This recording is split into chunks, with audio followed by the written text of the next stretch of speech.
Hey everyone, it's Lindsay from BePrimo, and today I'll be talking about The Power of Habit by Charles Duhigg. This book breaks down the very nature of habits and how they influence nearly every aspect of our lives. Here are some quick notes from the book. Habits are formed in the basal ganglia, which means you can form new habits even when you lose short-term memory. The more you do something, the less energy your brain spends on it until it becomes automatic. You can never truly extinguish a habit, but you can replace it with another one. Organizations and companies have habits that have either been formed intentionally or out of necessity. Habits in an organization can keep it running along smoothly, or they will eventually cause destruction, and it will take a true crisis for the people within to finally embrace change. Companies also rely on the way our brains form habits to market their products and get you to buy more. This is why so many people find themselves walking into a Target just to buy one thing and end up with a cart full of extra items. And then societies themselves have habits and social norms that we all prescribe to more or less for fear of social pressure and ostracization. Sometimes cultural shifts happen, like the civil rights movement in America in the 1960s. But social movements require a specific formula, much how organizations sometimes need a crisis to change a deep set of culture and habits of a society. As the author makes clear in this book, habits have an immense effect on our lives. In fact, one paper published by a Duke University researcher in 2006 found that more than 40% of actions people performed each day weren't actual decisions, but habits. Now, I'd like to dive a bit deeper into the habits of the individual, part 1, since I think that's where the majority of us can benefit the most. Scientists have noticed that even by changing one habit, people will start to change other parts of their lives that have nothing to do with the habit.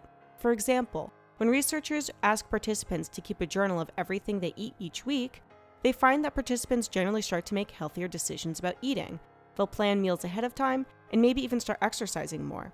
The journaling had nothing to do with healthy eating, but because participants had to pay attention to what they were doing, it made them reevaluate what had just been automatic for so long. I think the key lesson in this book is the golden rule of habit change. If you want to create a real and lasting change in your habits for a more productive, healthier, or happier life, you must follow this process.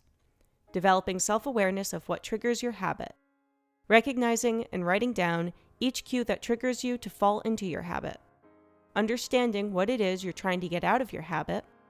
Creating a replacement routine to satisfy what you're craving. Believing in a greater purpose, having meaning to what you're doing, and lastly, communal support. To give you a real-life example, I like to snack when I'm bored. While I avoid junk food, it's still not good to eat mindlessly. So the first step is me recognizing I snack when I'm bored. My cue to start snacking is when I start to feel bored or when I want to find a way to distract myself from my work. When I snack, I have something to occupy myself with and I'm temporarily relieved from the monotony of my work. I've decided I will now replace snacking with tea, preferably green tea, so each time I start to feel bored, I make myself tea instead of grabbing nuts or crackers. My greater purpose for changing my habit is that I want to optimize my health and my body so that when I grow older, I won't need help walking up the stairs. In fact, I'll have the energy of someone half my age, and I'll look and feel amazing. My support comes from my husband, since both of us share the goal of living a quality life and aging incredibly well, so together we've created an environment that encourages healthy food and fitness. One last note I'll add is that the author also briefly talks about willpower. It is now known that willpower is a finite resource. That explains why it's so hard to exercise after working all day, or not smoke a cigarette after people have been yelling at you. When we use up our willpower, it becomes harder to not fall back into the habit we're trying to break. This is why it's so important in the initial stages of changing your habits to make things as easy as possible for you until it becomes ingrained in your mind. This might look like working out in the morning, purposely avoiding situations that you know will stress you out, or having meals prepared ahead of time. I talk a little bit more about this in my other video of how to break a bad habit through positive reinforcement as well. The good news is that the more you practice using your willpower, the stronger your willpower grows.